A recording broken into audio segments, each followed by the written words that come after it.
작년에 요한계시록 할 때도 마찬가지였겠지만 모든 강의는 그 강사의 첫 번째 강의가 제일 중요한 강의입니다. 그렇기 때문에 첫 번째 강의가 놓치시면 안 돼요. 그래서 지금 하는 강의는 2, 3일 동안 반복하지 않을 거고 또 이 강의를 들어야만 2, 3일을 이해할 수 있습니다. 그래서 잘 1시간 동안 들으시고 2, 3일 큰 은혜의 시간 되시기를 바라고요. 제가 분류한 이 소 제목들은 여러분이 갖고 있는 성경 개역 개정이나 개역에 있는 소제목 단락표와 단락 제목과 다른 겁니다. 제가 더 잘게 자르고 잘게 부수고 제목도 제 식대로 다시 바꿔서 이 162본문이 162개의 따로의 본문이 아니라 한 이야기인 것을 증명하려고 제가 다 바꾼 본문들이기도 합니다. 자, 이제 서론 강의를 조금 해볼게요. 여러분이 갖고 계신 성경책 있잖아요. 개역이든 개역개정이든 지금 마태복음 1장 1절, 1장 2절 이렇게 나왔죠. 그리고 친절하게 성서공회에서 1절부터 16절까지 예수 그리스도의 족보 혹은 계보, 헬라어로는 게네세오, 히브리어로는 톨레도트 이렇게 말하는데 성서공회에서 친절하게 1절부터 16절까지 소단락을 또 제목까지 넣어줘서 분류를 해주고 있어요. 그죠? 이게 목사나 성도들에게 편하긴 해요. 근데 문제는 아시죠? 저보다 더 잘 아시죠? 원래 마태복음을 썼던, 아니 성경 66권을 썼던 40여 명 이상의 성경 저자들이 양피 두루마기에 쭉 성경을 66권을 썼을 때는 우리처럼 1장 1절, 1장 2절 이렇게 쓰지 않고 절이란 구별 없이 그냥 한 번에 다 쓴 편지가 성경이 됐다는 것 정도는 알고 계시지요? 성도님들이시죠? 성도님들이시죠? 안 어렵죠?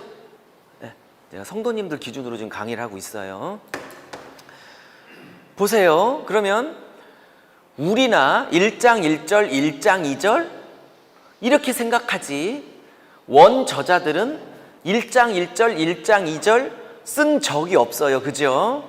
그 다음에 성서공회에서 친절하게 동그라미 치면서까지 분류한 소단락도 우리나 그렇게 잘라서 생각하지 원 저자들은 소단락이란 개념 자체가 있었을까요? 없었을까요? 집사님?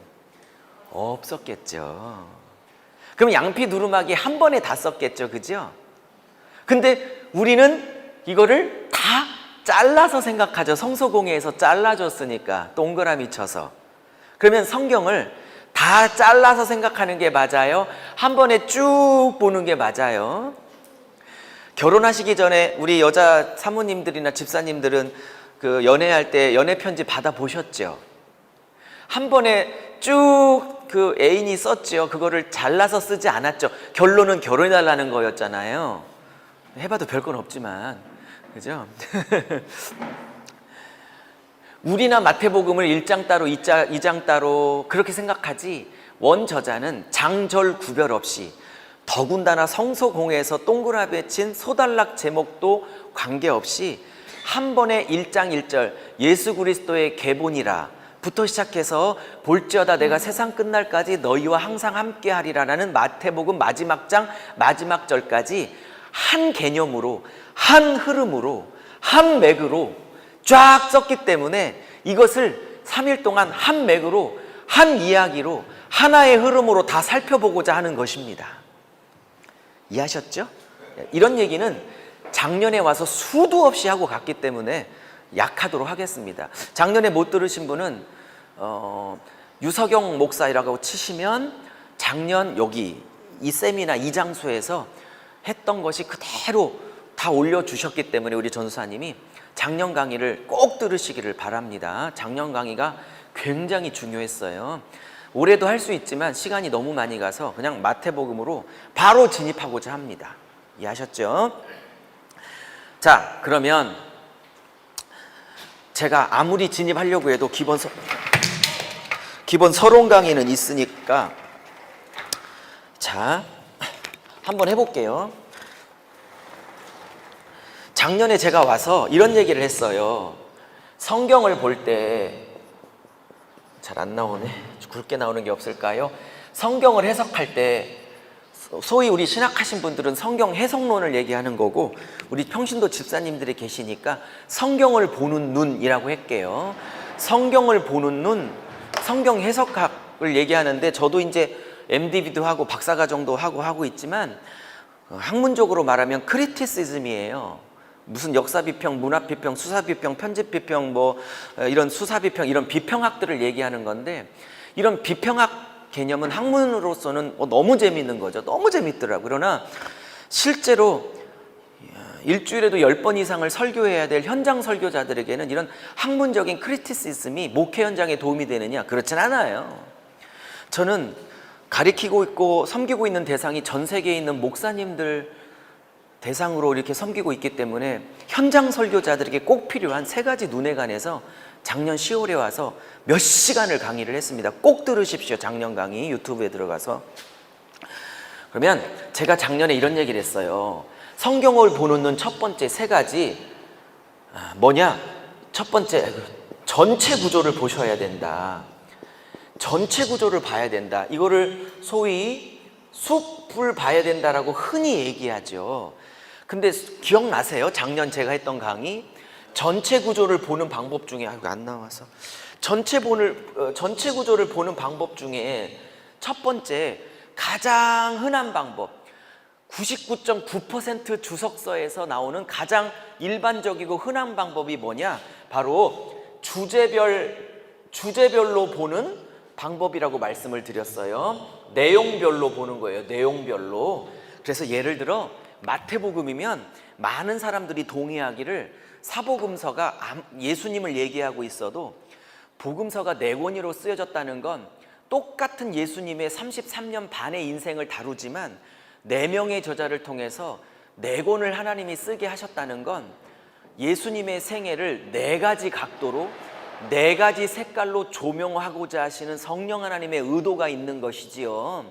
그래서 코끼리를 앞면을 볼 건가, 뒷면을 볼 건가, 왼쪽에서 볼 건가, 오른쪽에서 볼 건가, 같은 코끼리라도 보는 각도에 따라서 묘사가 다른 것처럼 같은 예수님의 33년 반을 논하고 있는 사복음서라 할지라도 성령께서 4명의 저자에게 각도를 다르게 보여주셨기 때문에 이 사복음서가 각도가 다 다릅니다. 그래서 제가 4권을 풀강의를 다 한국에서 해봤더니 역시 각도가 다 달라요. 그래서 마태복음에서만 나타날 수 있는 독특한 예수님이 계시고, 마가복음에서만 말하고 있는 독특한 예수님의 관점이 계시고,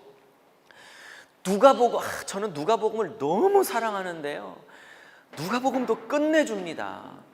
누가복음에서만 말하는 독특한 예수님의 관점이 다르고요, 요한복음에서 말하는 예수님의 관점이 또 독특하게 다르기 때문에요, 저는 너무 이 성경의 복음서 4분의 성경 기자들이, 예수님의 제자들이 너무 고맙고, 그리고 이 4명의 성경 기자들을 동원해서 예수님의 생애를 4가지 각도로 조명해 주신 성령님의 그 계획하신 거 의도가 너무 감사할 때가 많아요. 왜냐면 마태가 말하는 걸 마가는 말 못해요. 마가가 말하는 걸 누가는 말 못하고 있어요. 그리고 누가만 독특하게 말하고 있는 걸 요한은 말하고 있지 못해요. 그리고 요한만 말하고 있는 걸 감히 마태, 마가, 누가 어느 누구도 말하고 있지 못해요.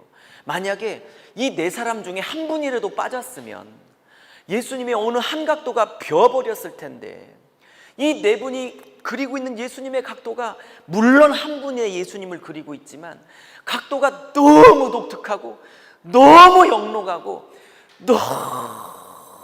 너무 특별해서 이 4분의 빛깔이 모아지니 예수님의 이 4분의 4각도가 모아지니까요, 예수님이 완벽하게 이해가 되는 거예요. 할렐루야. 저는요, 마태, 마가, 누가, 요한복음을 다 안 가르쳐 볼 때는요, 교수들과 신학자들이 그렇게 4가지 빛깔이 다르다 했기 때문에 이론적으로 다르겠지라고 지식으로만 생각을 했어요. 그러나 한국에서 마태, 마가, 누가, 요한복음 4복음서를 목사님들 앞에서 여러 번 풀강의를 다 해보니까 왜 학자들이 그렇게 말하는지 철감하게 됐어요.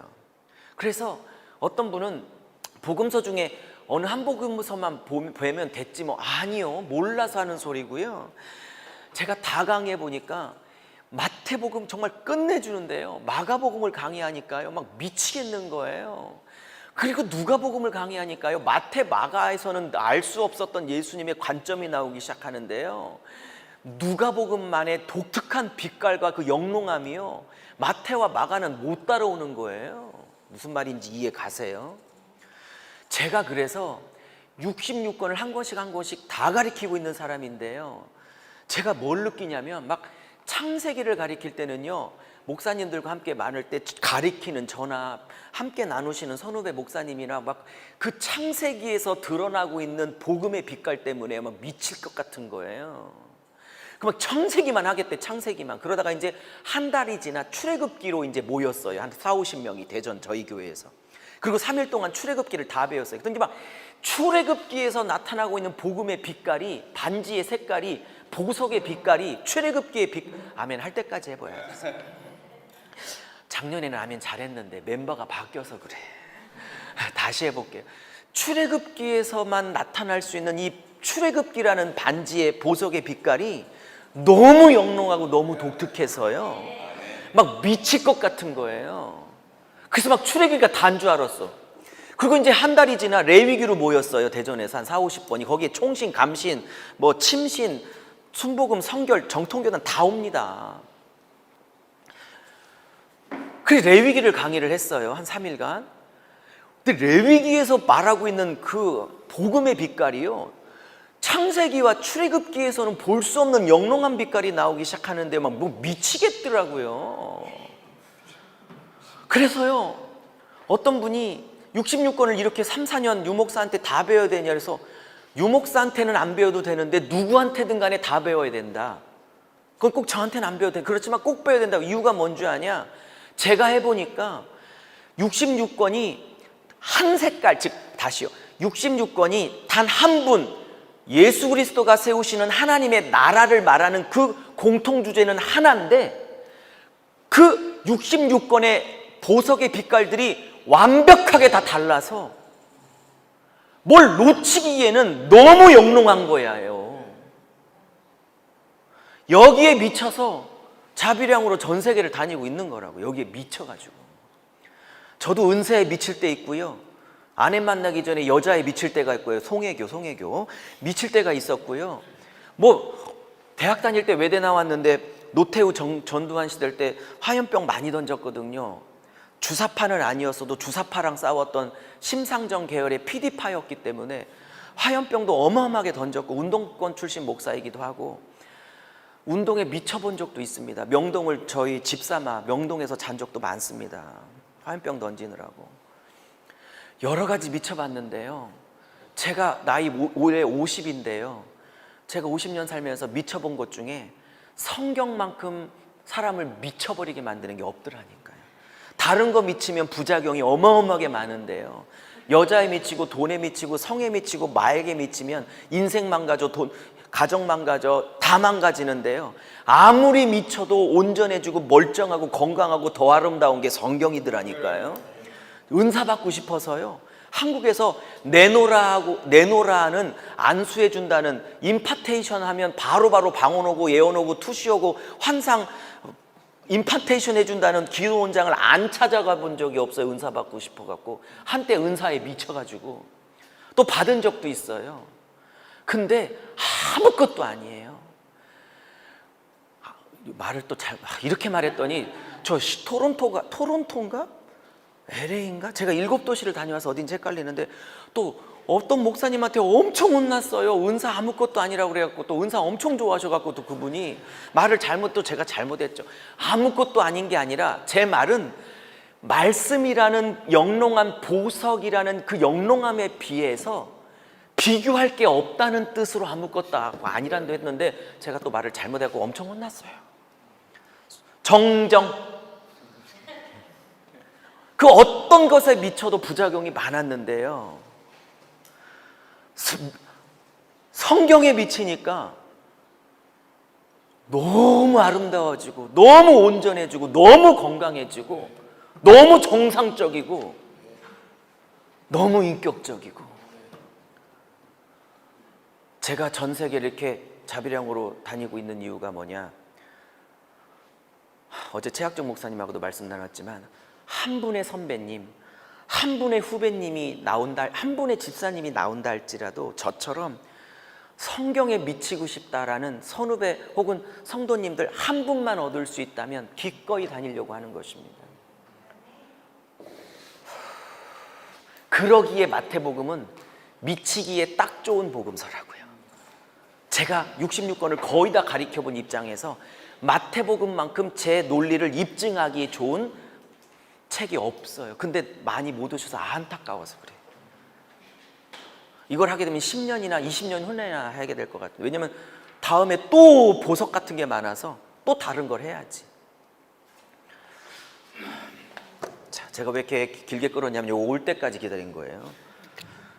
자, 그래서 전체 구조는요, 주제별로예요. 그래서 마태복음은 하나님 나라를, 다시 할게요. 마태복음은 같은 예수님이라도 하나님 나라의 왕으로 오셔서 그 하나님 나라를 성취하신 것으로서 그리고 있는 게 마태복음이기 때문에 대부분의 주석서들은 전체 구조를 주제별로, 내용별로 이렇게 짭니다. 1번 왕의 성육신, 2번 왕의 어린 시절, 3번 왕이 세례를 받으심, 4번 왕이 마귀시험을 3번 이기심, 5번 왕의 선포 산상수훈, 1. 팔복, 6장 왕의 선포, 2. 산상수훈, 2. 주기도문, 뭐 이런 식으로 해서 쭉 나갑니다. 이렇게 하는 것을 주제별 구조법이라고 해요. 자, 두 번째로는 뭐냐면 흔치는 않지만 지리적 구조법이 있어요. 이런 건 뭐냐면 대표적인 게 사도행전이죠. 사도행전의 키 벌스는 뭐니 해도 1장 8절입니다. 성령이 너희에게 임하시면 뭐요? 권능을 받고, 권능 받으면 병 고쳐서 돈 벌고 이렇고 사기치고 하는 게 아니라 성령의 권능이 임하면 너희들이 권능을 받게 될 텐데 땅끝까지 이르러 증인될 거라고 하셨어요.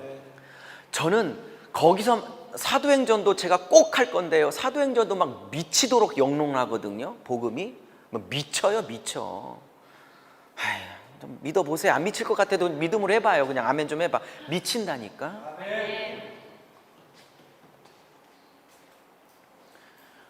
사도행전에서 말하는 그 성령의 권능이 임하면 너희들이 땅끝까지 증인될 거라 할 때 그 증인이 잘 아시다시피 마터잖아, 영어로요. 그리고 헬라어로는 마루투스예요. 영어 단어 마터나 헬라어의 마루투스는 증인이라는, 위트니스라는 뜻도 물론 있지만 렉시콘, 사전을 찾으면 1차적인 의미는요, 순교자예요. 영어나 헬라나 똑같아요. 그러면 저도 철없을 때, 은사 받고 싶을 때, 기도원 원장 찾아다닐 때, 산에 가서 나무 뿌리를 뽑으며 은사 달라고 난리를 칠 때, 성령 권능 달라고, 은사 달라고 그렇게 난리 칠 때 저는 그렇게 구했어요. 권능 받으면 유명해서 한번 떠보려고. 근데 어렸을 때 그렇고요. 지금은 복음을 조금씩 하나님이 깨닫게 하면서 느끼는 게 뭐냐면, 권능 받으면 중간 생략 증인될 거거든요. 그럼 증인된다는 건 마루투스가 된다는 건데, 마루투스는 기본적으로 죽어서 복음을 전하는 자거든요. 그러면 정말 사도행전 1장 8절을 제대로 깨달았고 지 생각대로 읽지 않고 말씀의 의도대로 생각을 정확하게 읽었다면 성령의 권능을 그렇게 미치도록 구하지는 않았을 거예요. 저는 몰라서 구했지. 그 1장 8절을 정확하게 저자의 의도대로 알았다면 저는 그렇게 산꼭대기 가서 나무를 안 뽑았을 거라고요. 권능 받으면 죽는 자리에 가는 거거든요. 아멘 할 때까지 해볼게요. 이게 지난 작년에 이틀 3일 세미나 할 때는요, 이게 다 아멘이 됐어. 한 열 몇 시간을 함께 말씀을 들었으니까 이제 몇 개월이 지나서 이제 다시 들으니까 이게 또 고민이 되는 거야. 이게 권능이 오는 순간 죽는 자리에 데려가요. 전 그걸 몰랐어요. 권능이 오면 떠볼 생각을 했어요. 근데 복음을 조금씩 열어주기 시작하면서 느끼는 건, 권능이 오면 예루살렘 사마리아 다 생략하고 땅끝까지 마루투스 될 건데, 그러면 그 권능은 어떤 권능? 유명하게 하는 권능이 아니라 죽어서 복음 전할 죽을 수 있는 권능 주시는 거예요. 그러니까 성령의 권능이 오면 죽는 자리에 데리고 가시는 거예요. 근데 집사님 두 분 그래도 구할래요? 그 권능이 임하면 죽는 자리에 갈 건데, 죽어서 전하게 할 건데, 뭘 뜨게 하거나 유명하게 하려고 권능 주는 거 아니고, 그죠? 근데 그 권능 구하겠냐고. 저는 그거를 모르고 구했어요. 그건지도 모르고. 근데 지금 돌이켜보니까 역설적 얘기지만 잘 구한 거죠. 탐욕으로, 사심으로, 복음을 거꾸로 알고 이기적 욕망으로 구했지만 돌이켜보니까 그거 달라고 한 거 잘한 거죠. 죽을 수 있는 권능 달라고. 그렇죠? 그게 성경이에요. 그래서 많은 분들이 성령님, Holy Spirit을요, 자꾸 파워나 에너지나 능력으로 보는 것에 대하여 저는 틀렸다고 하지 않고요, 조금 경계해요. 성령은 나를 죽여 예수 드러나게 하는 영이에요. 그래서 성령의 권능은 내 힘으로는 못 죽이는 나를 죽이러 들어오시는 권능이지, 나를 죽여 복음 전하는 권능이지, 그죠? 이 얘기를 듣는 순간 오늘 괜히 왔다고 생각하시는 분은 가셔도 돼요. 3일 동안 할 얘기는 그 얘기밖에 없어요. 그래서 사도행전은 지리적 구조를 말해요. 그래서 1장 8절부터 그렇게 나오죠. 그래서 1장 1절부터 7장 마지막 절까지는 복음이, 성령이 예루살렘을 정복하는 과정이고, 8장부터 12장까지는 그 복음이 사마리아와 유대, 그리고 조금 나가서 안디옥, 수리아 안디옥까지 잡아먹는 장면이 12장까지고요. 13장부터 28장까지는 1장 8절의 말씀처럼 땅끝까지, 즉 로마까지 복음이 정복해 들어가는 장면이 13장부터 28장까지, 이렇게 전체 구조를 보는 걸 지리적 구조라고 합니다. 근데 제가 6개월 전에 이 자리에 와서 이 1번과 2번도 너무 중요하고 너무 도움되는 툴이지만 1번보다 2번보다 3번의 툴을 가르쳐 드리면 훨씬 더 성경이 다이나믹하게 입체적으로 보일 거라고 하며 가르쳐 드렸던 게 바로 뭐냐면 키아즘 구조였습니다. 기억나시죠? 키아즘 구조라고 가르쳐 드렸습니다. 혹시 그래요, 복습해요. 거의 다 처음 들으시는 분들이니까 여러분 보세요. 키아즘이란 게 뭐냐면 한국에서는 한 10년 전, 20년 전부터 막 붐을 이뤘다가 이제는 거의 사라졌어요. 뭐 거의 이런 얘기 안 하는데 인기는 많이, 유행은 많이 사라졌어도 이 키아즘이라는 툴 자체는 지금도 유스풀합니다. 굉장히 유용합니다. 그러기에 키아즘 구조를 좀 설명을 해 드릴게요. 키아즘은 뭐냐면 정확하게 말하면 이런 거예요. 히브리 사람들이 문장을 배열할 때, 히브리 사람들이 문장을 배열하는 히브리식 문장 배열 구조를 키아즘 구조라고 해요. 근데 왜 키아즘이라고 그러냐면 쉬운 거예요.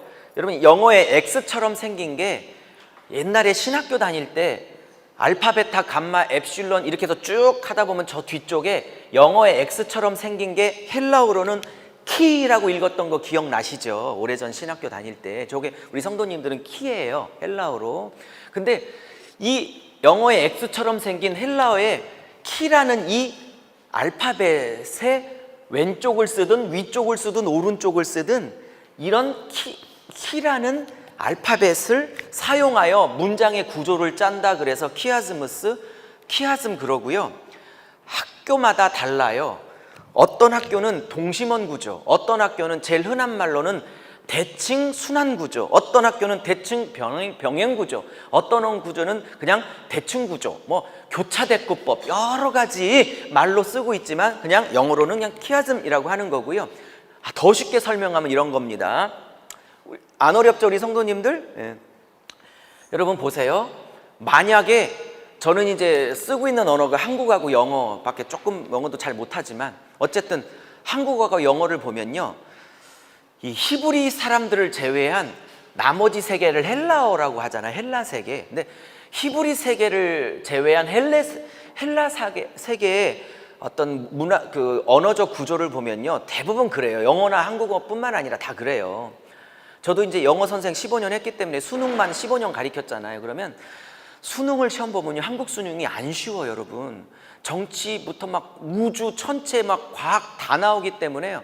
문과, 이과 모든 전 분야의 영어 단어 실력이 있어야만 풀 수 있어요. 지문도, 그래서 미국 갔다 온 애들도 만점이 안 나온 이유가 실력이 없어서가 아니라 시간 때문에 만점이 안 나오는 거예요. 너무 지문이 많아갖고. 근데 그 수능을 15년 가리키다 보니까 요령이 생겼어요. 그래서 만점은 미국 갔다 와서 만점 맞는 게 아니라요, 문제를 푸는 방법을 모르면 만점이 안 나오게 돼 있어요, 수능은요. 더군다나 듣기평가 20문항 빼고 나머지 갖고 독해를 해야 하기 때문에 시간이 더 줄어. 오케이? 그럼 그거를 15년을 가르쳤으니까 애들하고 고민하면서 답 찾는 방법을 이제 개발을 한 거죠. 그러면 여러분 보세요. 이게 영어나 혹은 한국어를 하면 헬라어 언어는 이런 거예요. 어떤 글을 쓸 때, 문장을 쓸 때, 문단을 쓸 때, 단락을 쓸 때, 한 권을 쓸 때에 내가 진짜 하고 싶은 나의 중심 사상을 여기 제일 앞에 딱 때려놓고 나머지 내가 왜 이런 주장을 하는지 예화를 들어가는 것을 두갈식이라고 그래요. 오케이? 반대로 내가 하고 싶은 거를 제일 마지막에 이제 딱 얘기하려고 아껴놓고 이런 일이 있었다, 저런 일이 있었다, 저런 일이 있었다, 이런 쭉 얘기해놓고 이런 걸 종합해보니 그러니 내 결론은 이러지 않냐라고 자기 결론을 제일 마지막에 배치하는 걸 미괄식이라고 그래요. 그래서 영어나 한국어는 대부분 저 두 가지 방식 중에 한 방식을 택해서 저자의 논점을 갖다 배치하게 되어져 있습니다. 그런데 이 두 가지를 다 하는 걸 양괄식이라고 그래요. 앞에도 한번 때리고 그리고 쭉 설명을 해오다가 앞에 때린 결론을 마지막으로 한 번 더 때려서 하는 방법을 양괄식. 그래서 어쨌든 미괄식, 두괄식, 양괄식이든 이렇게 앞뒤로 배치되어져 있는 게 흔한 헬라식 랭귀지의 특징이에요. 이해하셨죠? 그런데 히브리 사람들은요, 성경을 기록한 예수님이 태어나신 이 히브리 사람들은요, 이렇게 잘 안 써요. 이 사람들은요, 아주 특이하게 이게 마태복음이다 그러면 진짜 하고 싶은 얘기를 앞에나 뒤에 배치시키지 않고 요 가운데에 배치시키는 아주 독특한 방식을 갖고 있어요. 어떤 목사님들이 가끔 물으시더라고요. 성경 66권에 다 가운데냐, 앞이냐, 뒤는 없냐, 키아즘 구조로 요 목사님이 공부해보면 아니요, 있어요.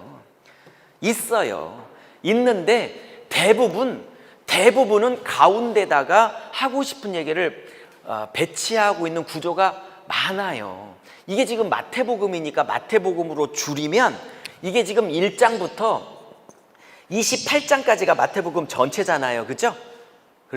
그러면 여기는 예수님의 족보 얘기고 여기는 땅끝까지 세례를 주면 내가 세상 끝날까지 함께 하겠다라는 위임 명령이 마지막이에요. 그죠? 네. 근데 여기 가운데를 잘 분석해보면 여기가 중심장이에요. 중심장. 여기가 중심축인데 영어로 말하면 이거를 피벗이라고 그래요. 피벗이라고 그러고 학자들은 중심축, 영어로 말하면 피벗. 저는 이거를 더 쉽게 말하면 마태복음의 배꼽이라고 그래요. 배꼽. 마태가 가장 가운데 박아놓은 중심 메시지 배꼽 부분이 몇 장이냐? 혹시 기억나세요? 작년 10월에 얘기하고 갔는데 몇 장이라고 제가 얘기하고 갔죠? 저렇게 키아준 구조를 짜면 13장입니다. 13장이 마태복음의 중심 주제예요. 혹시 계시록은 지난번에 이틀이나 했으니까 계시록 공부할 때 계시록의 요 가운데 부분이 어디라고 그랬죠? 계시록에? 작년에 공부할 때 11장 15절이라고 말씀드렸죠. 기억나세요? 그러면 11장 15절이 뭐였죠? 계시록에? 세상 나라가 바뀌어 주의 나라가 되어 그리스도가 영원토록 신부들과 함께 왕노로 타시도다. 이게 11장 15절이라고 말씀드렸죠.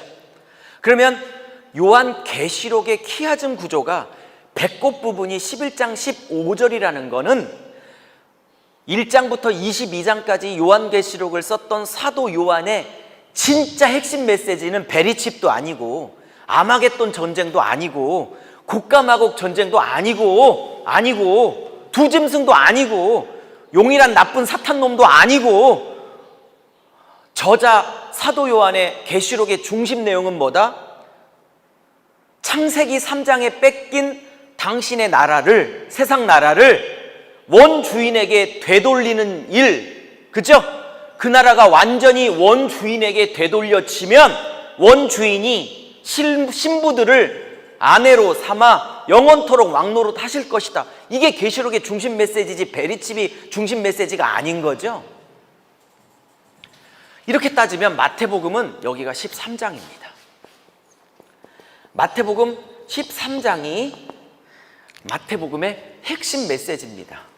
그러면 유목사, 강사님, 마태복음이 13장이란 건 내가 당신을 어떻게 믿을 수 있어요? 당신 주관이면 어떻게?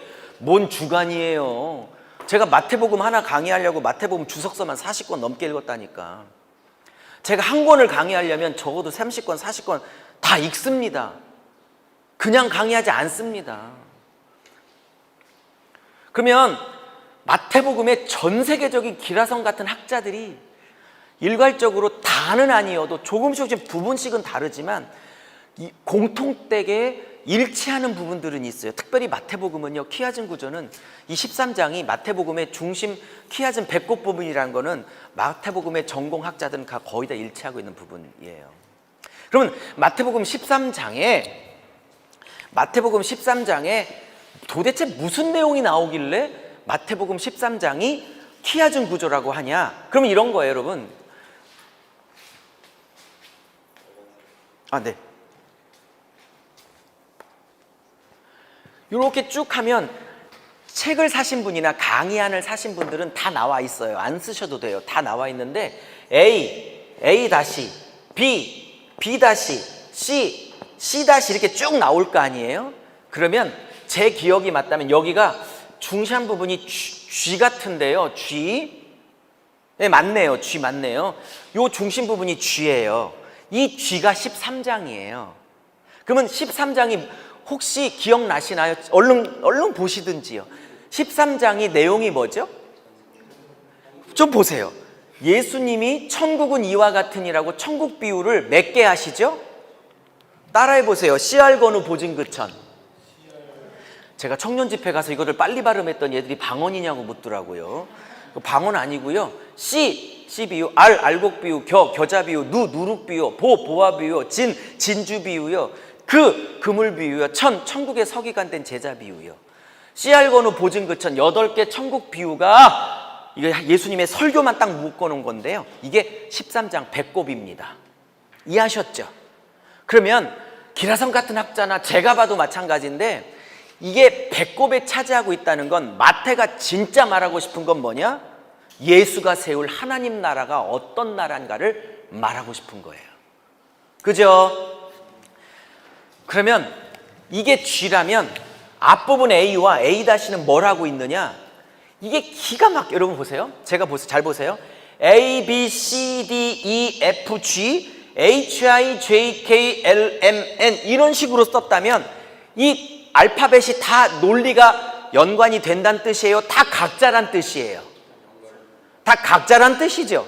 근데 이거를 제가 A, B, C, D, E, F, G 배꼽 때려놓고 그다음에 E-, D-, C-, B-, A-로 전화학자들이 처리했다는 건 뭐죠? 각자가 아니라 앞에 나왔던 A와 제일 끝에 나오고 있는 A-가 논리적으로 연관이 되기 때문에 다시 처리를 했지 않았겠어요? 앞에 B를 때리고 저 뒤에 B-를 처리했다는 건 따로따로 얘기가 아니라 논리적으로 서로 연관을 갖고 있는 단락이과 덩어리니까 다시 처리를 하지 않았겠어요? 그죠? 이런 전체 구조를 파악할 때에 주제별 분류법이나 지리적 분류법도 너무 좋은 툴이지만 세 번째 키아즘 구조를 배우고 시작하고 익숙하고 소개를 받기 시작하면 1, 2번에서 주지 못하는 유익이 있는데 뭐냐? 이 권의 핵심 메시지가 뭐며? G, 오케이? 그 핵심 메시지 천국 비유 8개가 마태가 말하고 싶은 진짜 얘기고 이 G, 배꼽을 증명하려고 양쪽 날개에 A와 A-, B와 B-, C와 C-, E와 E-가 어떻게 G를 집중적으로 논리적으로 받침을 해주고 있냐라는 전체 윤곽이 한 번에 다 보이기 때문에 1, 2번 툴보단 3번의 툴분이 목사님들과 설교자들에게 굉장히 유용한 툴이다 이렇게 말씀드리고 있는 거예요.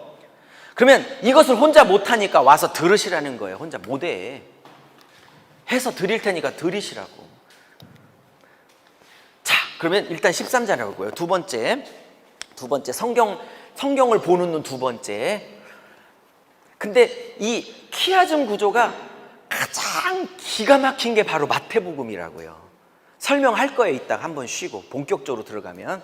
아직은 왜 이 에이다시가 왜 이렇게 논리적으로 연관되는지 모르세요. 이제 한 시간 쉬고 설명을 할 거예요. 현수막으로 직접. 자, 두 번째 성경을 보는 눈, 성경 해석학 두 번째. 이건 깊이 설명 안 하겠습니다. 시간이 너무 가서. 두 번째, 지난번에 뭐라고 그랬죠? 6개월 전에 전체 구조가 왔으니까 뭐 봐야 된다고요? 부분 구조를 봐야겠죠? 숲을 봤으니까 뭐를 봐야 돼요? 나무를 봐야겠죠. 근데 저도 제가 늘 말씀드리지만 저 큐티 하시는 분들 굉장히 좋아하거든요.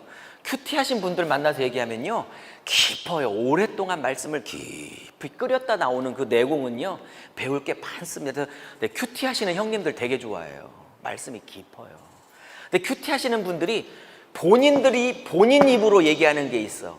본인들의 장점도 뚜렷하지만 본인들이 인정하는 본인들의 약점은 뭐냐? 전체 수업을 잘 못 봐. 그건 본인들 얘기예요. 그러면서 이렇게 얘기해요. 어떤 분은 그걸 인정하기 싫어서 큐티 강사를 만났더니 저한테 이런 얘기 하더라고요. 밥 먹으면서. 제가 동의를 웃고 말았어요. 저는 원래 사람하고 안 싸우거든요. 동의 안 해도 그냥 웃고 말아요. 그 자리에서 안 싸웁니다. 저는 성격이. 웃고 말았는데 이런 얘기 하시더라고요. 나무를 계속 파다 보면 좀 시간이 걸려서 그렇지 어느 날 숲이 보인대. 제가 그 얘기를 틀렸다고 안 했어요. 나무를 계속 스페시픽한 나무 하나를 가다 보면 어느 날 전체 숲이 보일 거라는 주장인데요. 틀리진 않아요. 그럴 수도 있죠. 근데 무진장 오래 걸려요. 그건 좋은 방법이 아니라고요. 숲 보고 나무 보는 게 맞는 거라고.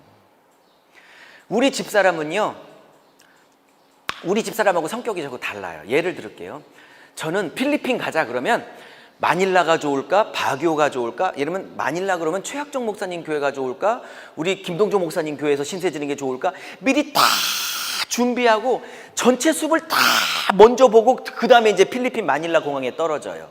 우리 집사람은요, 필리핀 가자 그러면 이미 마닐라에 떨어져 있어. 이 사람은 성격이 급해가지고 그냥 저질러. 그냥 나무로 바로 들어가.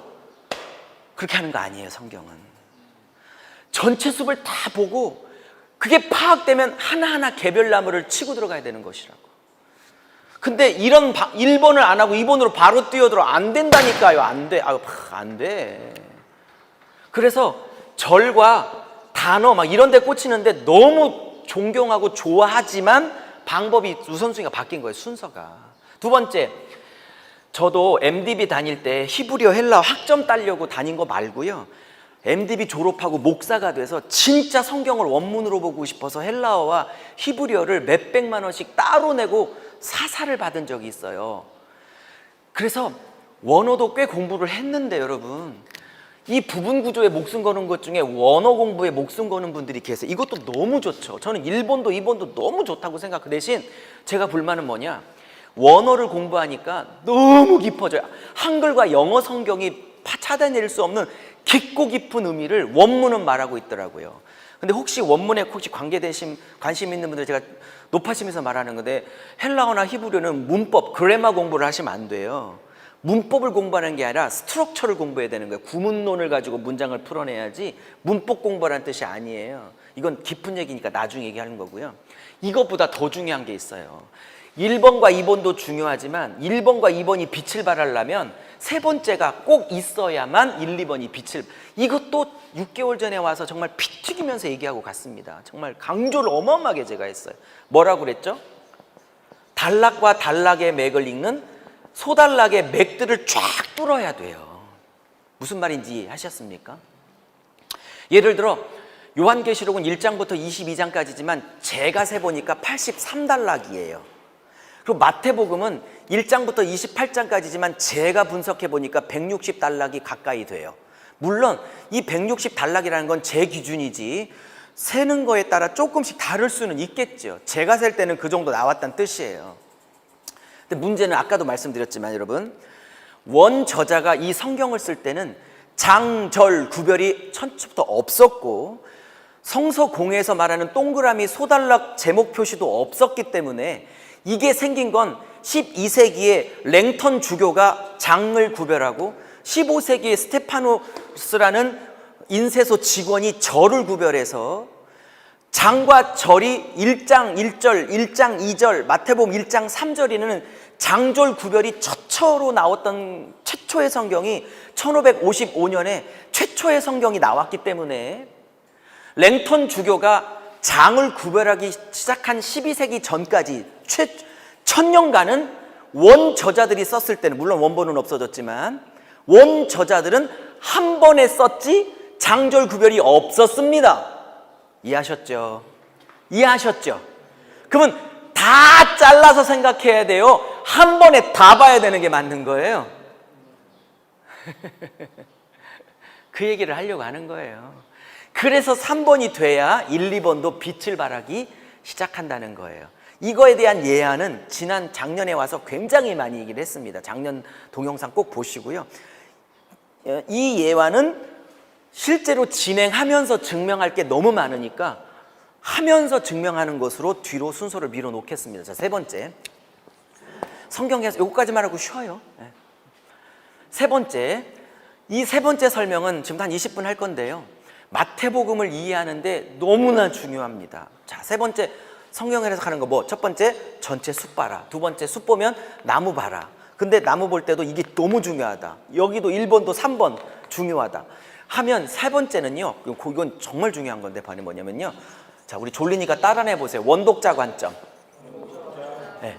영어로 따지면 이걸 뭐라 그러면 그냥 이니셜만 쓸게요. 오리지널 인텐션이라고 그래요. 오리지널. 1차 저자가 의도했던 원래의 인텐션, 원래 최초의 의도가 뭐냐를 추적하는 공부가 오리지널 인텐션 공부라고 해요. 원독자 관점. 여쭤볼게요. 6개월 전에 제가 이런 얘기를 했어요. 요한계시록 큰 틀만 강의하면서 13장에 지혜 있는 자는 세어보라. 사람 이름의 숫자요 짐승의 이름의 숫자니 그거를 대놓고 쓸 수 없어서 제가 좀 설명해 볼게요. 대놓고 쓸 수 없어서 사람 이름의 숫자와 짐승의 이름의 숫자를 숫자로 썼으니 지혜 있는 자는 생각해 봐라 라고 했던 게 666이냐 이렇게 나왔어요. 그죠? 그러면 1차 저자인 사도 요한이 666이라는 어떤 한 짐승, 어떤 한 사람의 이름을 실명을 거론할 수 없는 시대적 상황 속에서 그거를 가리기 위해서 666을 처리했는데 쓴 자신과 이 편지를 받아보고 있는 1세기에 2장 3장에 나오는 에서보두 사빌라 7교회의 자기 양떼들, 사도 요한이 목회했던 목회 공동체거든요. 자기 양떼들은 13장에 짐승의 이름의 숫자요 사람의 이름의 숫자니 지혜 있는 자는 내 양떼들아 세어보라 666이라고 1차 저자가 쓸 때는 2000년 전 소아시아 교회 1차 독자들 서로 사이에는 666이라고 할 때는 우리나 헷갈려 죽으려고 하지. 오늘 자기들끼리는 금방 알아들었을 666으로 썼게 맞는 거죠. 그러면 이 시대에 그게 666이 슈퍼컴퓨터냐 베리칩이냐 바코드냐를 따지려면 2000년 전 1차 저자인 사도 요한이 1차 독자인 7교회 자기 양떼들에게 666이라고 서로 알아들을 수 있게 쓸 때 그 원독자 오리지널 인텐션 1차 저자와 1차 독자 사이에 알아들을 수 있는 그 의미를 면밀하게 찾아 공부하는 공부 없이 그거 건너뛰고 이게 베리칩이냐고 바로 적용하는 게 어불성설이다 이런 뜻입니다. 또 한국에서 베리칩이 660리라고 확신하는 한 60대 70대 선배 목사님들이 워낙 많아서 한 번은 아닐 수도 있지 않아 그래갖고 중간에 끌려나가서 머리통이 뽑혀가지고 그다음부터는 이제 아니라고는 안 해. 아닐 수도 있으니까. 그러니까 제가 또 시애틀 집회도 지금 3년째 가잖아요. 시애틀 목사님 중에 자기 장남이 베리칩을 만드는 회사의 실무진이래요. 근데 아들에게 와서 자기 아빠한테 얘기한 얘기를 저한테 또 얘기했는데 그 얘기를 듣고 보면 심각하긴 해요. 그래서 저는 아니라고 안 하는 사람이야. 아니라고. 헷갈려. 아니라고 안 하지 않아요. 들은 얘기가 있어서 면밀하게 보고 있어야 한다는 쪽에 있는 편이지. 오케이? 그런 그때 제가 머리털과 멱살이 잡히면서 그 선배 목사님에게 한국에서 항변했던 게 뭐냐면, 목사님, 제 얘기는 666이 베리칩이 아니라 이렇게 말한 게 아니고요. 1차 저자가 1차 독자에게 2000년 전에 666이라고 쓸 때는 베리칩을 상정해서 쓴 게 아니고 오리지널 인텐션을 먼저 공부해야 되는 게 맞는 것이라고 라고 얘기한 거라고. 그랬더니 이제 멱살을 놓으셨어요. 왜 성경 해석이 천박하게 되고 얄팍하게 되느냐?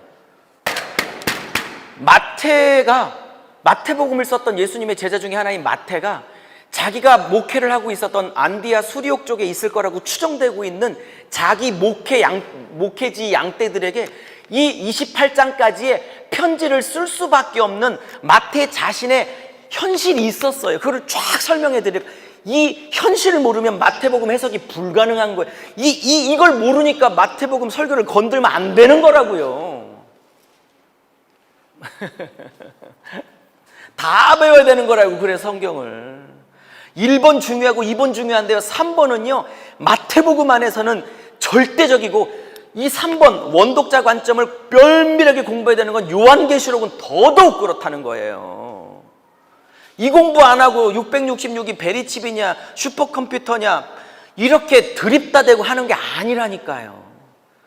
계시록 16장에 아마겟돈 전쟁이 벌어지는데, 아마겟돈 전쟁이 유프라데스 강 아마겟돈 전쟁이라고 하니까 그 유프라데스가 이라크에 흘러가고 있는 강이잖아요. 그러면 유프라데스니까 바로 이라크 이렇게 적용할 게 아니고요. 창세기부터 말라기 끝장까지 구약 성경 39권에 구약 저자들이 유프라데스를 어떤 의미로 갖다가 39권에 썼는지를 면밀하게 구약을 조사를 안 하면 바로 그냥 이라크 유프라데스 3차 핵전쟁 이따구로 간다고요. 아마겟돈 전쟁을.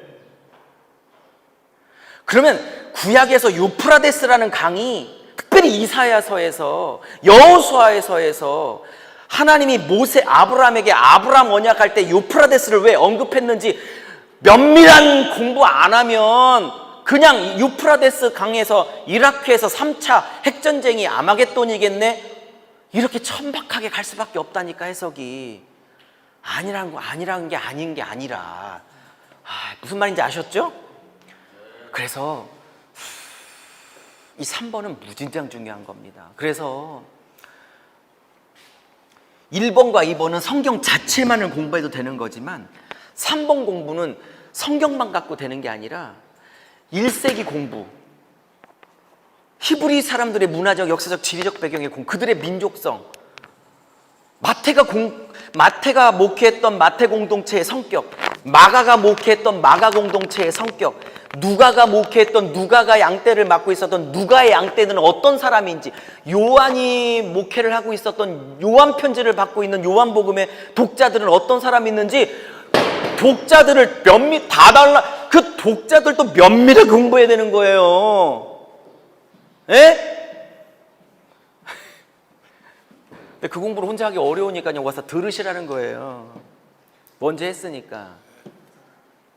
아셨죠? 네. 자, 그러면 마태복음은 원독자 관점이 무진장 중요한 겁니다. 자, 10분만 하고 쉽게요. 보세요. 자, 보세요. 마태복음은 저자는 당연히 마태예요. 예수님의 제자 중에 하나. 그러면 독자가 중요해요. 쓴 사람도 중요하지만 이 편지를 누가 최초로 읽었냐가 중요해요. 그러면 모든 편지는 마찬가지죠. 1차 저자가 1차 독자에게 이 편지를 쓸 때는 무슨 이유가 있고 써야 될 상황이 있었으니까 썼지, 그냥 쓴 편지는 이 세상에 존재하지 않습니다. 그죠? 마태가 이 편지를 자기 양떼들에게 양피 두루마기에 쭉 써서 28장까지 보낼 때는 분명히 이유가 있었어요. 근데 마태는 이것이 자기가 쓴 편지가 나중에 시간이 지나서 66권 정경이라는 성경에 한 권의 자리를 차지할지는 상상도 못하고 썼겠지, 처음에는. 맞죠?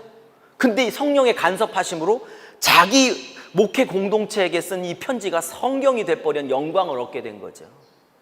그죠? 그러면 왜 썼는지 추적을 해보자고요. 왜 썼는지. 그걸 알아야만 마태복음을 제대로 볼 수 있는 거예요. 그죠? 자, 그러면 마태복음을 면밀하게 제가 먼저 공부를 해보거나 혹은 학자들의 학문적인 깊이를 좀 빗을 져보면 제가 봐도 마찬가지예요. 이 마태복음은요, 마가와 누가복음과는 달리 구약을 모르거나 유대교를 모르면 이 편지 자체를 이해하는 게 불가능할 정도로 구약을 안다는 가정하에서 쓰고 있다는 게 확실해져요. 그러면 마가복음이나 누가복음을 제가 강의를 해보면 뭐 느끼냐면 마가복음이나 누가복음은요, 구약 인용이 거의 없습니다. 그리고 구약 단어를 쓰면 막 번역을 달아줘. 달리다굼 그러면 번역하면 소녀야 일어나거라 함이러라 이렇게 막 번역도 달아줘. 막 히브리어를. 이 말은 마가복음이나 누가복음은 아람어도 히브리어도 구약도 전혀 모르는, 예수를 믿긴 믿지만 구약과 유대교와 히브리어와 아람어를 전혀 모르고 있는 예수 믿는 성도들, 즉 헬라 출신, 로마 출신, 구약을 전혀 모르고 있는 이방 기독교인들에게 썼다는 게 분명해져요. 오케이? 근데 요한복음도, 저는 요한복음도 강의를 했는데요, 제가 요한복음도 한 30-40권 주석을 다 읽었는데 불만이에요. 뭐가 불만이냐면 이래요. 마태복음은 예수를 믿지만 유대교를 잘 알고 있는 사람들에게 쓴 거다. 오케이, 맞아요. 마가복음이나 누가복음은 이방인들에게 쓴 게 맞다. 맞아요. 근데 요한복음은 전 세계 인류를 향한 복음서다. 보통 이렇게 구별을 해요, 주석에서. 말도 아니에요. 요한복음을 강의를 해보고 연구를 해보면요, 뭐를 느끼냐면요, 우와, 역시 요한계시록을 썼던 요한이 요한복음도 썼으니까. 요한계시록에도 404절 중에 거의 300절을 구약을 직접 간족을 인용했던 그 요한이 썼던 요한복음에도 구약에 관한 해박한 지식이 말도 못해요. 그런데 그냥 모두를 인류를 향한 썼던 복음서라고요? 천만에요. 구약을 알아야만 이 편지를 알아먹을 수 있어요. 그러므로 요한복음도 구약을 잘 알고 있는, 예전에는 유대교 신자였으나 이제 막 예수를 믿게 된 유대교 출신 기독교인들에게 쓴 편지지 모든 인류를 향한 복음서가 아니에요. 1차적으로는. 적용적으로는 그럴 수는 있지는 몰라도. 이해하셨죠? 마태복음도 이따가 이제 쉬는 시간 끝나고 본격적으로 1장 1절부터 다뤄가겠지만 이렇게 말해요. 구약에 이러이러한 말씀을 이루려 하려 하심이라. 이러이러한 말씀을 이루려 하심이라 계속 나오죠, 마태복음 안에. 예? 그러면 이 마태라는 편지를 처음 받아봤던 1차 독자들은 구약 성경을 몰라서는 불가능해요. 그러므로 많은 학자들이 저처럼 마태복음은 유대교, 특별히 모세오경을 너무 잘 알고 있었던 유대교 신자들이 이제 예수를 구세주로, 삶의 주인으로 모셔드리고 이제 막 거듭나 기독교인이 된, 유대교에 찌들었다가 기독교인이 된 옛날 유대교 신자들, 지금 기독교 신자들에게 썼다고 보는 게 맞습니다. 자, 왜 그런 얘기를 하는지 설명을 5분만 하고 마칠게요. 자, 여러분의 성경 모든 지식을 동원해서 제 질문에 지금부터 대답을 해보시고 6개월 전에 들었던 것 최대한 별 기대는 없지만 기억해 보셔서 대답을 해보세요. 자,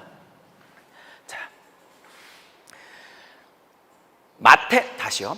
마가복음이나 누가복음이나 요한복음은, 즉 마태복음을 제외한 다른 세 복음서는 예수님의 설교가 뭉쳐져 있을까요? 막 이렇게 저렇게 막 전장에 걸쳐서 흩어져 있을까요? 1번, 2번. 제가 6개월 전에도 그랬지만 이번 세미나도 마찬가지입니다. 모든 답은 2번 쪽에 배치를 할 거니까 졸다가도 2번 그러시면 돼요, 어려우시면. 자, 마태복음을 제외한 모든 복음서는 예수님의 설교를 뭉뚱그려서 몰아놨을까요? 전장에 걸쳐서 다 흩어져 있을까요? 몇 번? 모르면 무조건 몇 번? 2번. 계속 답을 2번 쪽으로 배치할 거예요. 2번입니다. 저는 마태복음은요, 자, 여쭤볼게요. 마태복음은 예수님의 설교 덩어리가 다른 복음서처럼 흩어져 있다? 마태복음은 아주 면밀하게 덩어리가 뭉쳐져 있다. 몇 번? 무조건 2번이야, 답은. 2번. 자, 여쭤볼게요. 자, 여기까지는 답을 알려드렸어요. 자, 그러면 여쭤볼게요. 성경 지식을 최대한 동원. 마태복음에 예수님의 설교가 몇 덩어리가 뭉쳐져 있어요. 자, 몇 덩어리일까요? 혹시 아시는 분? 작년 기억해 보세요. 작년에 제가 뭐라고 얘기하고 갔죠? 마태복음의 설교 덩어리가 몇 덩어리라고요? 5덩어리. 제가 그랬어요. 지난번에 한 40분 계실 때 평신도들 중에서 마태복음이 예수님 설교가 5덩어리가 이렇게 뭉쳐져 있다는 걸 평신도가 모르는 건 괜찮아요. 당연하죠. 모르니까 평신도. 그런데 신학을 하고 목회를 했는데 이걸 모른다 조금 안 돼요. 목사님들이 모르면 안 돼요. 사모님들도 제외. 목사님들 말하는 거예요. 신학을 한 목사님들 얘기하고 있는 거예요, 제가 지금. 마태는 예수님의 설교 덩어리가 몇 덩어리가 나오냐면 5덩어리 나옵니다. 어떤 분은 막 또 안 믿어. 아이고, 왜 안 믿어? 첫 번째 덩어리, 1덩어리, 5장부터 7장까지입니다.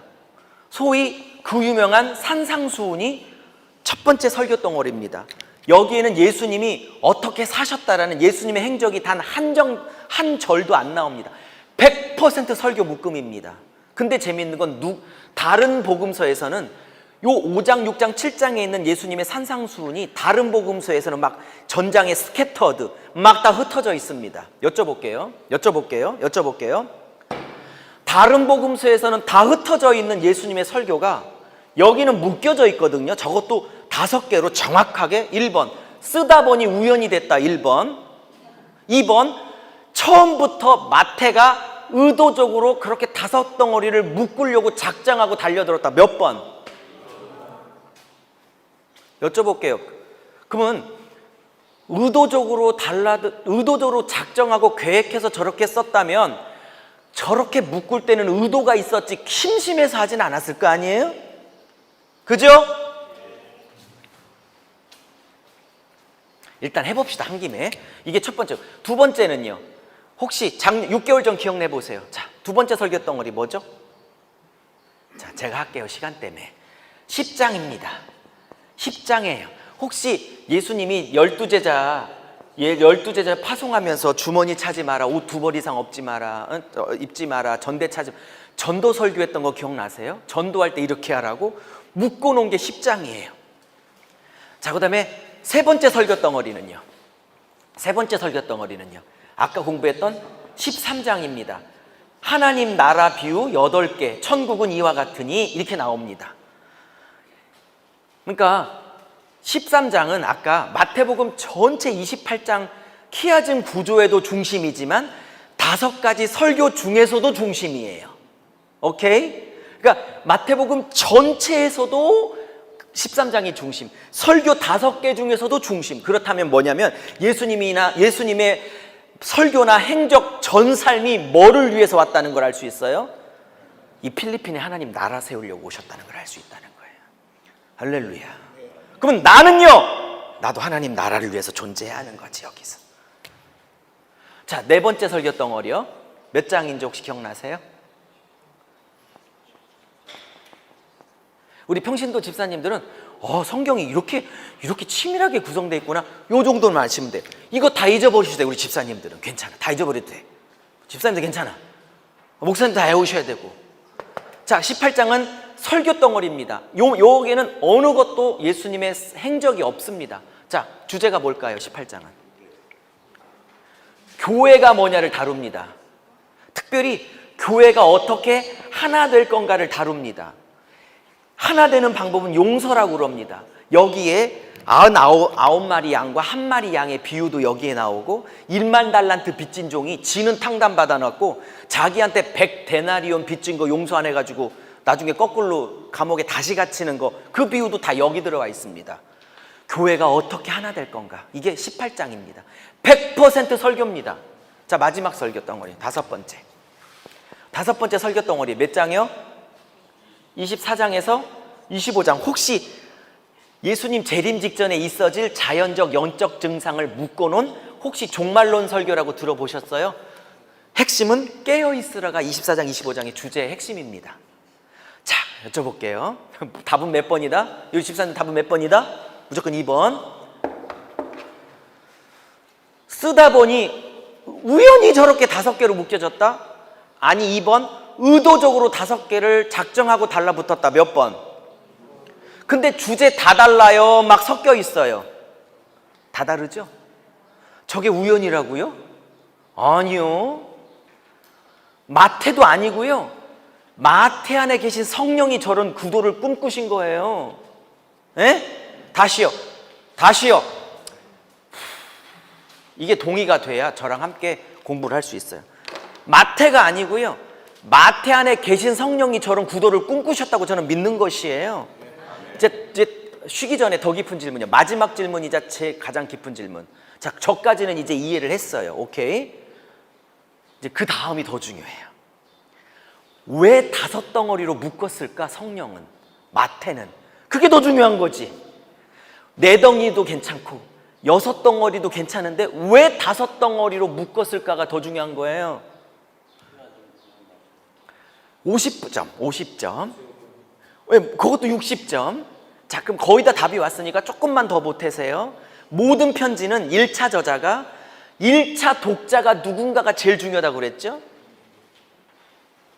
지금 1차 독자가 예수 막 처음 믿은 로마인 헬라인이에요? 아니면 유대교, 모세오경을 평생 배웠다가 모세오경에 평생 익숙했다가 예수 믿고 막 기독교인이 된 유대교 출신 기독교인이라고 말씀드렸죠. 그죠? 그렇죠? 그러면 이 사람들에게 예수님의 설교를 덩어리를 짤 때 몇 덩어리로 짜는 게 가장 익숙해 보여요? 예? 몇 덩어리? 5덩어리죠? 이렇게까지 설명하면 50점밖에 안 되는 거예요. 마지막 설명을 하고 쉽게요. 마태복음은요, 첫 강의가 제일 중요해 그래가지고요. 제가 이따 오후에 오시는 분 내일 오시면 설명 안 할 거예요. 어떻게 또 왜 이거를? 그 설명은 여러분이 밥 먹다가 해주세요. 몇 분에게 늦게 오시는 분. 이걸 알아야 마태 이해는 불가능해요. 자, 그러면 진짜 본론에 왔어요. 자, 그러면 왜 5덩어리로 짜고 있냐가 중요해요. 왜 4덩어리도 아니고 6. 아까 모세오경처럼요. 이렇게 좀 그런데 거의 답인데 조금만 제가 더 보탤게요. 자, 어렵지 않으시죠? 분위기가 좀 안 좋으셔서 괜히 왔다 싶은 느낌이신지. 재밌으세요? 네, 재밌으시기 바랍니다. 안 재밌으면 저 그냥 내일 갈게요. 자, 지금부터 하는 얘기가 맡으면 핵심이에요. 이런 기본적인 걸 다 알아야 설교자가 설교가 가능한 거예요. 평신도 몰라도 괜찮아요. 지금 목사님들 얘기하고 있는 거예요. 자, 메시아입니다. 메시아. 유대인들이 메시아를 기다리고 있는 사람들인데 이게 메시아 대망론이라고, 특별히 이사야서에서는 특별히 나오죠. 메시아 대망론이. 그러면 이 사람들이 하나님이 보내실 메시아를 그렇게 오랫동안 대망해 왔어요. 이유가 있죠. 이 사람들은요, 자주 독립국가를 이룬 적이 거의 없어요. 애굽에서 조금 풀려났다 싶으면 아람이 쳐들어오지. 아람에서 조금 독립했다 싶으면 아수르 쳐들어오지. 아수르가 망했더니 조금 이제는 좀 숨을 쉬어서 독립국가 이랬더니 바로 아수르 다음에 뭐예요? 바벨론이죠. 바벨론이 저 정복해버리. 바벨론이 끝장나고 이제는 우리 독립국가 될까? 또 꿈꿨더니 바로 페르시아가 청룡에 들어오지. 페르시아 쫄딱 망하고 그 다음에 이제 알렉산더가 그리스를 세웠더니 그 다음엔 조금 괜찮을까 했더니 그리스 알렉산더가 죽고 난 다음에 4명의 장군이 그리스 대제국을 4등분하는데 그 중에 한 왕조가 셀루코스 왕조인데 셀루코스 왕조가 또 자기를 또 정복해 들어가지. 지금 역사를 다 훑었어요. 잠깐. 그러고 난 다음에 좀 숨쉴만 했더니 로마가 또 자기를 또 정복. 그러니 이스라엘이라는 역사가 존재한 온 이후로 제대로 독립국가를 평안한 기간을 이뤄본 게 다윗 시대 때나 솔로몬 시대 때 한 몇십 년 잠깐이고 나머지는 전부 다 식민지인 거야, 이 역사가. 그러니 이 사람들에게 메시아 대망론이 시작됐는데 뭐냐? 언제쯤 우리에게 정치적, 군사적, 경제적 온전한 자유와 평강과 자주 독립국가를 줄 진정한 지도자는 누구냐? 메시아는 누구냐? 근데 이사야서에서 그 일을 이루겠다고 하나님이 약속한 게 메시아거든요. 그러니 하나님이 보내줄 메시아가 이 땅에 오면 지금 로마에, 예수님 마태복음은 로마 당시니까 로마에 BC 64년부터 점령을 당하고 60 몇 년간 당하고 있는데, 하나님이 보내실 메시아가 오면 이 지긋지긋한 로마, 길게 따지면 또 다윗 죽고 난 다음부터 아수르, 뭐 바벨론, 뭐 페르시아, 막 그 수천 년의 이 패권 국가의 포갑으로부터 우리 민족을 구원할 진짜 메시아를 늘 기다릴 수밖에 없었던 거예요. 그래서 이스라엘 역사상 특별히 갈릴리 쪽에서 그런 인간들이 많이 나왔는데, 뭔가 센세이션을 일으킨다 그러면 막 백성들이 쏠린 거야. 왜? 저분이 그분인 게벼. 그것 때문에. 그래서 마태복음, 누가복음, 마가복음, 요한복음에 보면 예수님이 막 북쪽에서 3년간 사역할 때 예루살렘 본부에서 파송돼 가지고 예수님을 조사로 온 조사단원들이 나오죠. 왜 그런 줄 아세요? 이 사람들이 본부에서, 유대교 본부에서 파송돼 가지고 이사야에서나 구약에서 말하고 있는 하나님이 보내셔서 우리를 해방시킬 그 메시아가 맞냐를 조사로 오는 조사 사절단이 파송되는 거예요. 근데 4가지 조건을 채워야 돼. 이 4가지 조건 중에 한 가지라도 비면 이스라엘이 기다리는 메시아가 아닌 거예요. 그 중에 한 가지만 먼저 얘기하고 나머지 3가지는 3일 동안 얘기할 겁니다. 이걸 알아야만 마태복음이 끌릴 수 있어요. 재밌죠? 안 재밌어요? 저는 막 이런 거에 미친 사람이에요. 그러면 보세요. 첫 번째 조건이 뭔지 아세요? 혹시 신명기 18장 15절에서 18절 혹시 기억나시는 분 계세요? 여러분, 신명기란 건 뭐예요? 모세가 요단강 가기 직전에 모세야 너는 가나안 땅 못 들어가 라고 하나님 앞에 거절당하고 난 다음에 그가 3개월 동안 모압 평지에서 마지막 사명을 감당하죠. 그게 뭐예요? 3번의 설교를 하죠. 저는 신명기 강의도 대전에서 하고 왔는데 제가 참 신명기 강의하면서 느낀 게 있어요. 그토록 보고 싶었던 가나안 땅, 왜 자기는 안 가고 싶었겠나요? 그 땅 자기는 왜 안 들어가고 싶었겠나요? 하나님이 너는 못 가고 했을 때 그가 속상하지 않았을 것 같아요? 저는 속상했을 거라고 믿어요. 근데 모세가 귀한 게 그런 거예요. 왜 거절당했냐는 반석을 명하라고 했는데 2번 쳤기 때문에, 명하지 않고 쳤기 때문에 못 들어갔다, 이런 초등생 해석하면 안 되는 거예요. 나중에 신명기 강의를 할 때 제가 나중에 얘기할 거고요. 그거 아니에요. 그런 거 아니고요. 어쨌든 나중에 얘기하고, 제가 모세가 참 너무 귀했어요. 만약에 제가 모세였다면 저는 하나님 앞에 가만 안 있을 거예요. 내가 40년 동안 한 게 어딘데. 쌩 난리를 쳤을 거예요. 그 말로 하라는 거 쳤다고 이럴 수 있습니까? 물론 그런 거 더 깊은 의미가 있지만. 근데 모세가요, 하나님의 결정을 받아들여요. 그리고 남은 3개월 동안 뭐 하는 줄 아세요? 하나님하고 원망하고 불평하고 하나님 앞에 삐져가지고 우리처럼 몇 개월 동안 하나님하고 얘기도 안 하고 기도도 안 하고 지금 사역 때려치려고 하고 하나님 앞에 삐져가지고 우리처럼 그렇게 안 해. 이해할 수 없는 하나님, 다시 이해할 수 없는 하나님의 결정에 다시, 왜 아멘을 안 하시지? 여러분은 하나님의 결정이 항상 이해가 되고 아멘이 되셨어요? 저는 짧은 50년 인생 살아고 목회하면서 제 개인적 인생이나 개인적 목회, 하나님이 내리신 결정이 이해가 안 돼가지고 몇 달을 하나님하고 삐져서 하나님하고 얘기도 안 한 적도 많거든요. 이해할 수 없는 하나님의 결정 앞에 그가 원망과 불평과 삐지지 않고, 그가 다 이해해서가 아니라 이해할 수 없는 하나님의 결정 앞에 그가 마지막 사명을 묵묵하게 감당해요. 그게 뭔지 아세요?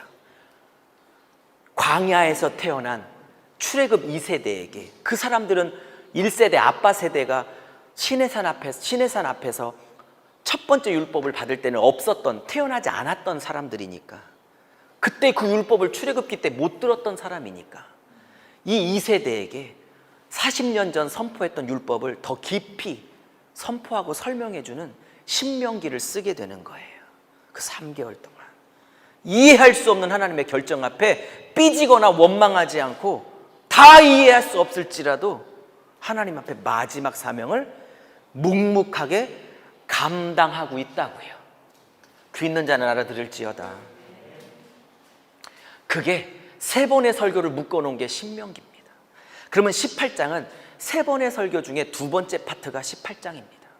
18장 15절에서 18절까지 모세가 성령의 감동함을 받아 이렇게 말합니다. 앞으로 이스라엘 백성들을 위해서 하나님이 메시아를 보내게 될 텐데 그 메시아가 이런 사람이라고 말해요. 뭐라고 말하냐면 18장 15절에 하나님이 나와 같은 선지자를 일으키리니, 그 다음 말이 중요해요. 너희는 그 종의 말을 들을지어다. 혹시 읽어본 기억나십니까? 여쭤볼게요. 이따가 내일 오후쯤 배우겠지만 마태복음 17장에 여기 17장, 여기 17장 보세요. 17장에 제가 이렇게 최첨단 시대에 이렇게 옛날 방식 현수막을 맞춘 이유가 있어요. 내일 설명해 드릴 거 이렇게 한 번에 봐야 되기 때문에 그래요. PPT로 쓰면 쉬운데 17장에 보면 이 변화산 있죠. 여러분, 변화산은 실제 있는 산이 아닙니다. 예수님의 모습이 바뀌었다고 해서 변화산이라고 부르는 거지. 여기에 예수님이 가운데 계시고 양쪽에 모세 목사님하고 모세 선지자와 엘리야 선지자가 서죠. 그죠? 그리고 예수님 모습이 하얗게 바뀌죠. 나중에 내일쯤 설명할 거예요. 자세한 얘기는. 하늘이 열리고 기뻐하는 종이요 사랑하는 아들이라고 하나님의 음성이 예수님께 확 선포가 되죠. 맞습니까? 읽어보셨습니까? 그 다음 말이 중요해요. 예수님에게 내 사랑하는 아들이요 기뻐하는 자라고 성부께서 선포하시고 난 다음 그 다음 말이 더 중요해. 이때 누가 올라갔었죠? 베드로, 안드레와 요한 3명이 올라갔죠. 그들에게 뭐라고 말씀하시죠? 하나님이 사랑하고 기뻐하는 아들이라고 해놓고 그 다음 센텐스 뭐죠? 기억나십니까? 너희들은 그의 말을 들을지어다. 자, 그냥 한 말이다. 1번. 2번, 무조건 답은 2번이에요. 2번, 신명기 18장 15절에서 18절까지 내가 보낼 메시아가 오면 무조건 그의 말을 들어야 한다. 그 말 성취하느라고 썼다. 몇 번? 2번이죠. 2번이죠. 그러면 여기서 신명기 18장 15절에서 18절까지 나오는 그의 말을 들을지어다를 의도적으로 하나님이 여기서 응용하고 있다는 건 그 예수가 신명기 18장 15절에서 18절에서 약속한 그 메시아임을 성부께서 직접 입증하시는 거죠. 아이고 숨차.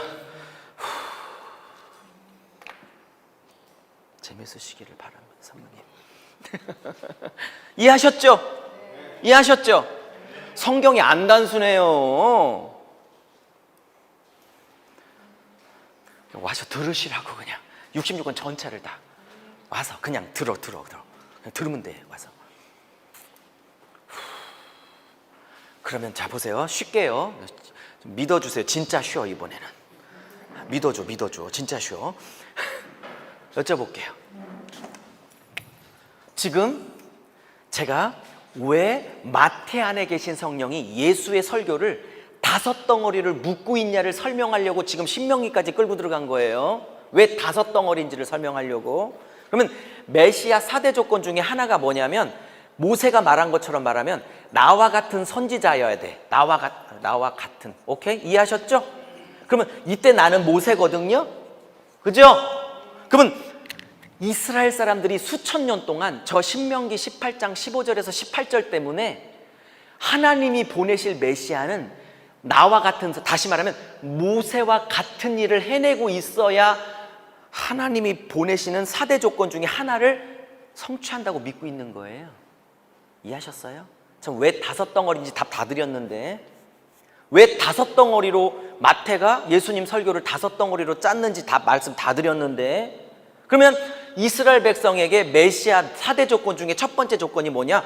모세가 한 일을 같이 하고 있어야 돼. 이 메시아는 옛 모세가 5권을 썼던 것처럼 새 모세인 예수님은 몇 덩어리의 설교를 써야 돼? 그러면 당연히 이해하셨어요? 이해하셨어요? 또 이렇게 얘기했더니 어떤 사람이 제가 미국 캐나다 갔더니 막 박사님들이 많이 오세요. 막 명함을 주는데 박사 아닌 분이 없어. 다 그래서 공부 많이 하셨더니 제가 미국 캐나다 웬만한 메이저 신학교 다 알거든요. 뭐 이름을 모르겠어. 신학교 이름을. 어쨌든 PHDTATG라고 하니까. 근데 저한테 자꾸 시비를 걸어. 예, 자꾸 시비를 거는 분이 계세요. 여기까지 설명했더니 기가 막히긴 한데 너무 갖다 붙이는 거 아니니. 그래서 제가 화가 나가지고 좀 더 들어보세요. 자, 마태복음 얘기입니다. 아까 진짜 끝내겠다는 얘기 취소. 5분만 더 줘. 마태복음 8장 9장에 혹시 아실 줄로 믿고 기대를 갖고 물어봐요. 네, 모르실 것 같지만. 혹시 여러분 마태복음 8장에서 9장까지 내용이 혹시 뭔지 아시는 분? 마태복음. 예수님이 기적을 일으키는 게, 적어보세요. 예수님이 기적을 일으키는 걸 10개를 딱 모아놓은 게 8장 9장입니다. 답 다 드렸어요. 거의 10개 기적입니다. 물론 이 기적 중에는요, 병고침도 있고 귀신 축사도 있고 이게 뭐죠? 그 바다를 잠잠케 하시는 자연 기적도 있고 다 들어가 있어요. 어쨌든 10개입니다. 자, 답은 몇 번이요? 2번.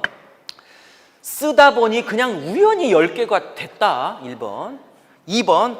처음부터 10개라는 숫자를 맞추려고 작정해서 계획해서 쓰기 시작했다. 몇 번? 2번.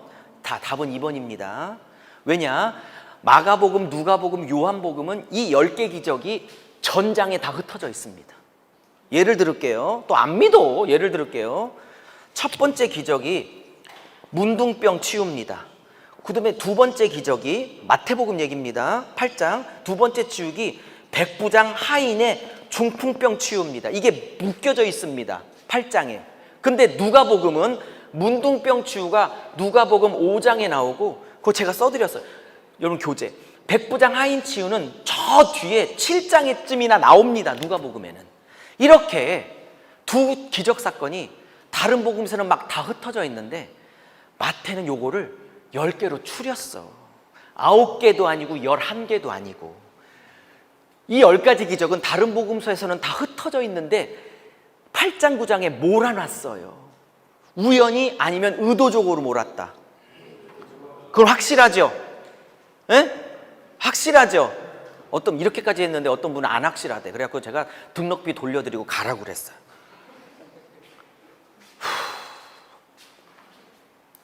여쭤볼게요. 두 번째 질문. 기적을 묶어놓은 것도 의도인데, 당연히 의도인데 9개도 아니고 11개도 아니고 10개일 때는 1번 우연히 10개였다. 그냥 우연히. 2번 10개로 의도적으로 추리고 있다. 몇 번? 자, 진짜 쉴 거예요. 진짜 쉴 거야. 대답 나오면. 제가 요한계시록보다 마태복음이 훨씬 깊다고 말씀드렸잖아요. 작년에. 왜 10개였을까요? 그렇지. 답 다 드렸죠. 그들에게 메시아가 되려면 4가지 조건이 있는데 3가지 궁금하시면 좀 참으세요. 이틀만 쭉 나갈 거니까. 첫 번째 조건이 모세랑 같은 일을 하고 있어야 돼. 그래서 옛 모세가 5권을 썼던 것처럼 창출 레민신, 새 모세인 예수도 5덩어리의 설교를 쓰는 거고, 그 두 번째가 기가 막힌 거예요. 옛 모세가 10가지 재앙으로 출애굽시켰죠. 피게이파, 악독, 우매, 흑장 10가지 장자 재앙까지 기억나시죠? 그러면 보세요. 옛 모세가 10개의 재앙으로 이스라엘 백성을 옛 출애굽을 시켰다면 새 모세인 예수는 몇 가지 재앙으로 새 이스라엘 백성을 영적 출애굽 시켜야겠어요? 10가지. 그죠?